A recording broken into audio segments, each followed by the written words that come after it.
Assalamualaikum warahmatullahi wabarakatuh. Ya, ketemu lagi dengan saya untuk di pokok bahasan, yaitu lanjutan untuk di auditing 2, yaitu masih di audit untuk siklus pendapatan. Ya, jadi melanjutkan untuk di video saya sebelumnya, yaitu terkait dengan di bagaimana untuk mengaudit pada siklus pendapatan.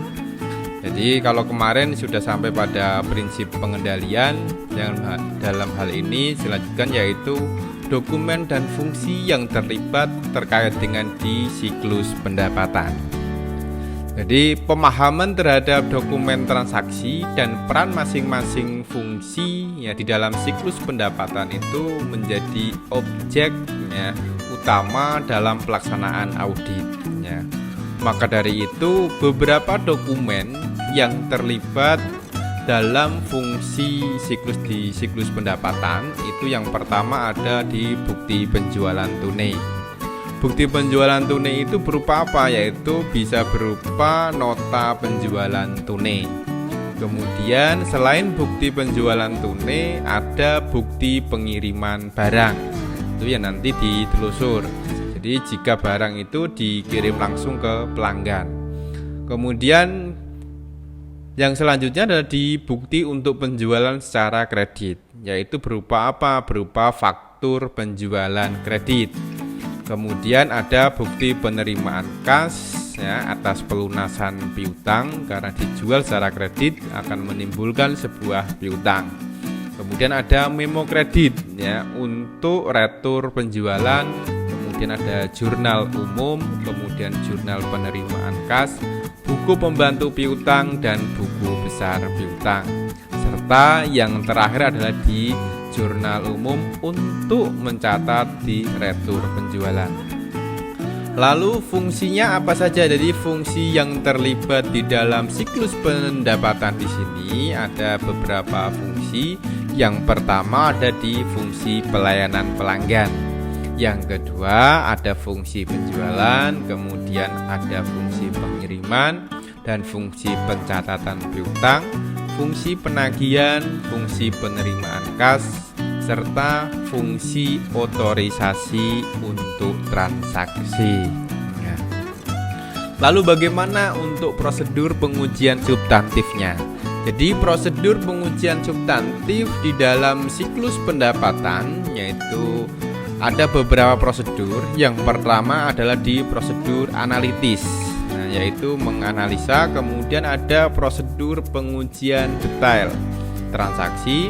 Dan yang ketiga ada prosedur pengujian saldo rekening. Dan yang keempat ada prosedur review penyajian dan pengungkapan. Jadi untuk prosedur yang dilakukan di sini yaitu dari transaksi siklus pendapatan yaitu berupa penjualan, pengiriman sampai dengan di pencatatan piutang, kemudian oleh auditor akan dicari bukti transaksinya apa. Dari bukti transaksi tersebut kemudian dicatat di mana, yaitu di jurnal atau di register. Kemudian jadilah sebuah laporan keuangan atau laporan manajerial. Itu sebenarnya siklus untuk di pencatatan pada siklus pendapatan.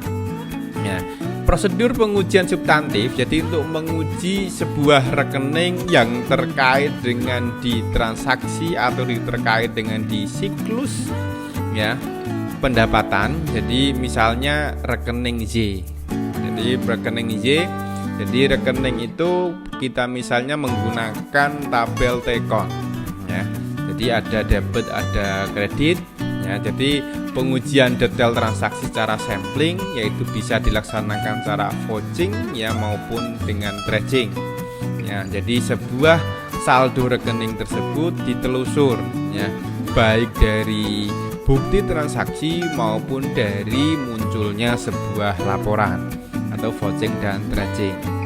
Kemudian pengujian detail transaksi secara sampling, vouching dan tracing baik itu di sisi debit maupun di sisi kredit, serta menguji saldo dari rekening tersebut apakah penjumlahannya sudah sesuai atau belum. Kemudian untuk di yang kedua dalam kaitannya di prosedur pengujian substantif yaitu Prosedur analisis di sini yaitu bertujuan untuk memprediksi salah saji saldo rekening. Jadi potensi salah saji saldo rekening itu caranya bagaimana? Yaitu cara pengujiannya itu membandingkan ya saldo rekening dengan saldo tahun sebelumnya atau dengan angka pembanding yang lain. Jadi itu di prosedur analisis. Kemudian di prosedur untuk detail transaksi itu tujuannya adalah menguji secara detail transaksi secara sampling. Jadi caranya adalah pengujian di sini melakukan vouching dan tracing atas transaksi yang diuji. Jadi prosedur ini merupakan tindak lanjut setelah dilaksanakan prosedur analitis. Ya, jadi bisa melaksanakan prosedur detail ini manakala sudah selesai melaksanakan prosedur analitis. Kemudian prosedur yang ketiga setelah prosedur detail di sini adalah pengujian detail saldo rekening, yaitu memastikan kewajaran saldo rekening. Jadi cara pengujiannya melakukan konfirmasi, ya bisa melakukan konfirmasi, baik itu konfirmasi positif maupun konfirmasi negatif. Kemudian setelah konfirmasi bisa juga dengan melaksanakan perhitungan fisik ya atau inspeksi, atau mungkin bisa menggunakan ya hal-hal yang lain atau prosedur metode yang lain. Jadi prosedur ini adalah prosedur setelah tindak lanjut dari prosedur detail transaksi ya. Kemudian prosedur untuk yang selanjutnya adalah di review penyajian dan pengungkapan. Jadi tujuannya adalah untuk memastikan ketepatan penyajian dan kecukupan untuk pengungkapan. Lalu bagaimana untuk mereviewnya? Jadi cara mereviewnya adalah dengan membandingkan standar penyajian ya, dan mereview informasi penting yang berhubungan dengan saldo rekening. Dan prosedur ini adalah prosedur yang terakhir. Jadi secara detail di sini apabila prosedur analisis kemudian detail dan saldo rekening sudah dilaksanakan. Ya, dalam pengujian substantif ya secara detail itu ya dilakukan ada beberapa prosedur. Jadi prosedur untuk melaksanakan prosedur tadi semuanya itu, jadi mulai dari prosedur analitis dan pengungkapan itu secara umum ya sebelum dilaksanakan prosedur analisis itu dilaksanakan prosedur pendahuluan. Jadi prosedur pendahuluan itu di sini menelusur ya saldo awal ke kertas kerja tahun sebelumnya. Kemudian selain itu adalah mereview mutasi pada jurnal atau buku besar yang ada. Kemudian buku pembantu mencatat mutasi yang tidak lazim baik dari segi jumlah maupun asal transaksinya, serta periksa kebenaran penjumlahan dan kesesuaian antar dokumen pembukuan, misalnya jurnal, buku besar, dan buku pembantu. Nah itu, jadi setelah prosedur pendahuluan itu bisa dilaksanakan yaitu di prosedur analisis, yaitu menentukan prediksi ya, jumlah saldo rekening berdasarkan aktivitas transaksi. Jadi misalnya melalui dengan untuk prediksi ini bisa menggunakan menghitung rasio. Jadi misalnya rasio penjualan ya dengan kapasitas penjualan perusahaan. Kemudian bisa rasio pertumbuhan penjualan dengan pertumbuhan piutang dagang ataupun rasio dari perputaran piutang. Ya. Jadi terkait dengan di beberapa hal tadi yaitu di pengujian, jadi mulai dari pengujian pendahuluan, dari prosedur pendahuluan sampai dengan di pengujian untuk detail transaksi. Tadi ada yang namanya kaitannya dengan di vouching dan tracing. Apa sih sebenarnya vouching dan tracing itu di dalam metode untuk audit?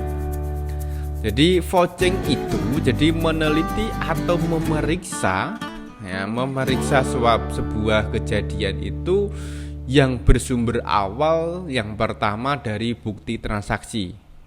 Ya.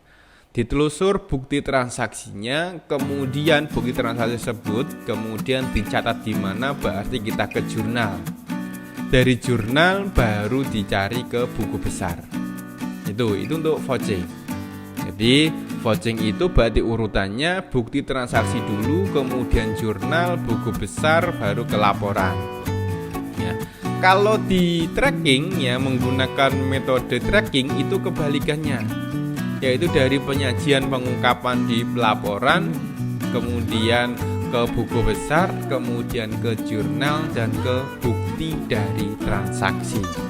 Itu untuk ilustrasi ya, kaitannya dengan di strategi untuk melaksanakan vouching dan tracking ya, tracking.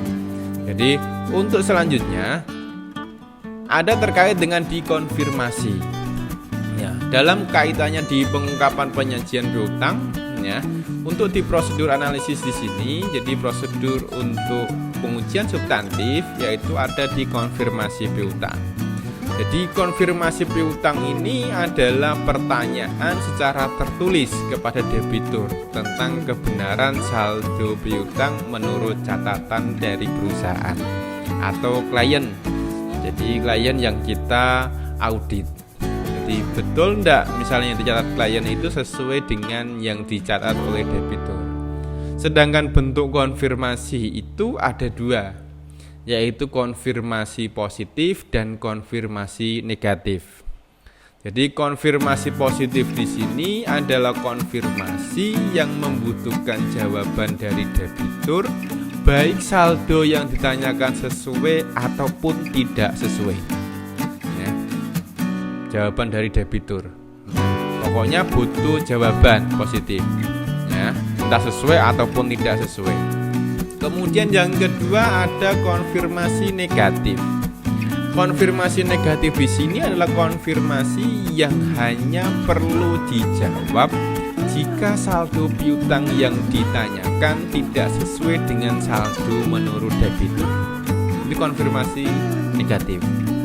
Jadi diberikan sebuah konfirmasi, jadi harus dijawab jika ya informasi yang disampaikan itu tidak sesuai. Jadi contoh itu misalnya untuk contoh bentuk dari konfirmasi positif. Yang konfirmasi positif. Jadi misalnya PT Permata Hijau. Nah, alamatnya Jalan Pemuda nomor 29 Jepara, konfirmasi piutang. Kepada yang terhormat ya Direktur Keuangan PT Antariksa ya, Jalan Kutilang nomor 33 Melongo ya.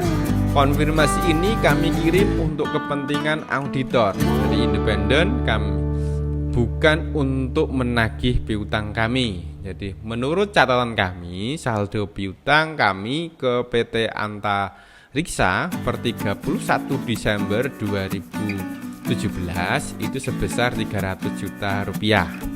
Mohon konfirmasi atas kebenaran saldo tersebut. Jawaban mohon dikirim langsung ke alamat auditor ya. Jadi kami dengan menggunakan amplop jawaban yang kami sediakan. Dari konfirmasi positif, ini adalah kata-kata untuk dikonfirmasi positif ya. Jadi maka lembar jawabannya adalah saldo piutang tersebut di atas ya, benar atau tidak benar dengan penjelasan sebagai berikut. Baik itu misalnya benar ya ataupun tidak benar, sesuai ataupun tidak sesuai. Jadi klien ya, debitur tetap harus mengirim sebuah jawaban. Dan itu. Kemudian untuk bentuk konfirmasi negatif, contohnya seperti apa? Jadi sama masih di PT Permata Hijau ya, Permata Hijau. Jadi kepadanya yaitu kaitannya dengan di Direktur Keuangan PT Antariksa ya, Jalan Kutilang nomor 33 Melongo. Konfirmasi ini ya kami kirim untuk kepentingan auditor independen kami. Jadi bukan untuk menagih piutang kami. Menurut catatan kami, saldo piutang kami ke PT Antariksa per 31 Desember 2017 adalah sebesar 300 juta. Jika saldo tersebut tidak sesuai, mohon penjelasan. Penjelasan mohon dikirim ke alamat auditor independen kami dengan menggunakan amplop jawaban yang disediakan. Jadi kalau tidak sesuai berarti isi dari konfirmasi yang dikirim adalah saldo piutang tersebut di atas tidak benar. Saldo yang benar adalah titik-titik rupiah dengan penjelasan sebagai berikut. Itu adalah untuk contoh di konfirmasi negatif. Lalu siapa sih yang membuat kaitannya di konfirmasi di sini? Konfirmasi di sini itu dikirim oleh perusahaan klien, ya klien. Jadi di sini bukan oleh auditor, tapi jawabannya diterima oleh auditor. Ya, jadi konfirmasi piutang di sini ditinggalkan. Jadi konfirmasi piutang ditinggalkan pada saat saldo piutang itu jumlahnya tidak material terhadap laporan keuangan secara keseluruhan. Jadi kita auditor tidak menggunakan konfirmasi piutang kalau saldo piutangnya itu dianggap tidak material. Kemudian konfirmasi piutang di sini dianggap tidak diprediksi tidak efektif. Kemudian risiko bawaan dan risiko pengendalian cukup rendah. Jadi di sisi lain pengujian analitis dan pengujian substantif lain tidak mengindikasikan adanya salah saji yang material. Itu kaitannya di konfirmasi konfirmasi di sini. Ya. Kaitannya di konfirmasi bentuk negatif ini hanya digunakan ya pada saat 3 kondisi. Jadi dapat menggunakan konfirmasi atau bentuk konfirmasi negatif itu apabila memenuhi 3 kondisi. Yang pertama, risiko deteksi ya antara sedang atau tinggi, yaitu pengendaliannya relatif rendah. Jadi risiko dari pengendalian di dalam perusahaan itu relatif rendah. Kemudian yang kedua, saldo piutang didominasi oleh saldo-saldo yang kecil jumlahnya. Kemudian konfirmasi positif diperkirakan tidak akan direspon oleh debitur. Ya, debitur ini pada saat kondisi ini dipenuhi. Ya. Kemudian di pengendalian untuk konfirmasi, jadi memastikan bahwa jumlah nama dan alamat dalam surat konfirmasi sesuai dengan data dalam rekening pelanggan. Itu kaitannya di konfirmasi. Ya. Yang selanjutnya ada di kertas kerja audit. Apa sih sebenarnya kertas kerja audit di sini? Jadi kertas kerja di sini adalah untuk mendokumentasikan seluruh hasil pekerjaan audit. Jadi semua pekerjaan audit itu didokumentasikan di dalam sebuah kertas yang dinamakan kertas kerja audit. Termasuk di dalamnya ada prosedur auditnya yang telah ditempuh oleh auditor. Ya. Jadi maka dari itu kriteria kertas kerja yang baik itu yang pertama adalah sistematis, lengkap dan relevan dengan tujuan dari audit. Yang kedua adalah mudah difahami. Jadi seluruh prosedur audit dan referensi data termasuk indeks silang ini dicantumkan dalam kertas kerja audit. Ya. Contohnya, jadi bentuk kertas kerja untuk piutang dagang. Misalnya untuk indeks ya piutang dagang yang pertama. Ringkasan ya sebuah analisis umur piutang. Ya, belum jatuh tempo sebesar 300 juta. Ya. Jadi KP-nya 1%, CKP-nya 3 juta. Ya. Lewat waktu di atas 30 hari ya 150 juta. Ya, kerugian piutangnya ditaksir di 3%, CKP-nya 4.500.000 ya. Dan seterusnya. Jadi keterangannya jumlah piutang dan CKP sesuai dengan saldo menurut klien. Jadi WTB neraca. Jadi cara sampling seluruh kategori piutang telah ditelusur ke faktur penjualan untuk pemeriksaan validitas faktur. Jadi jumlah rupiah dan ketepatan pisah batas. Jadi untuk informasi di pengujian. Itu untuk contoh di kertas kerja untuk di audit ya. Jadi itu adalah kaitannya di di kertas kerja audit. Lalu bagaimana mengidentifikasi risiko ya di dalam siklus pendapatan. Jadi seorang auditor itu harus tanggap dengan berbagai macam risiko di dalam siklus pendapatan. Jadi ada beberapa hal. Yang pertama, otorisasi kredit tidak sesuai dengan kebijakan manajemen. Ya, itu. Jadi ini menimbulkan sebuah risiko. Kemudian penjualan kredit ya tanpa otorisasi. Kalau tidak ada otorisasi pengusahaan yang berwenang, barang yang dikeluarkan dari gudang untuk penjualan kredit ini juga tanpa otorisasi. Ini yang menimbulkan sebuah risiko.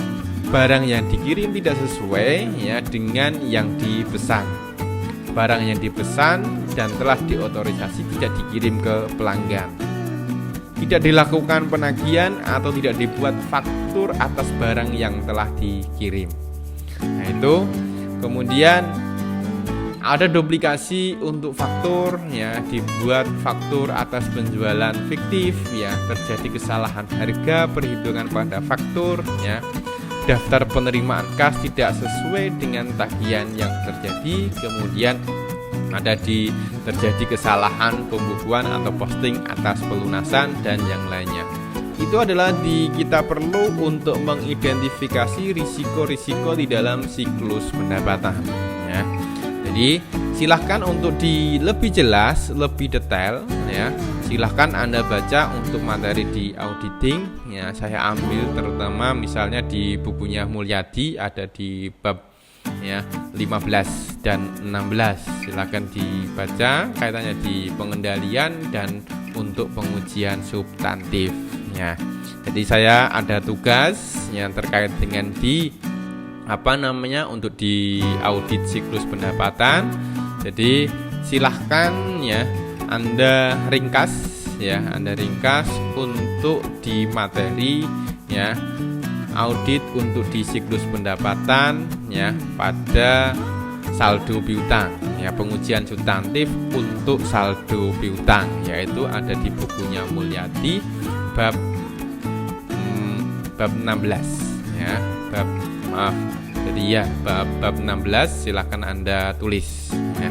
Itu saja. Jadi untuk penjelasan singkat terkait dengan di audit siklus pendapatan ya, semoga memberikan manfaat untuk kita semua dan memberikan gambaran Anda untuk belajar di audit 2. Sekian, saya cukupkan sekian. Wassalamualaikum warahmatullahi wabarakatuh.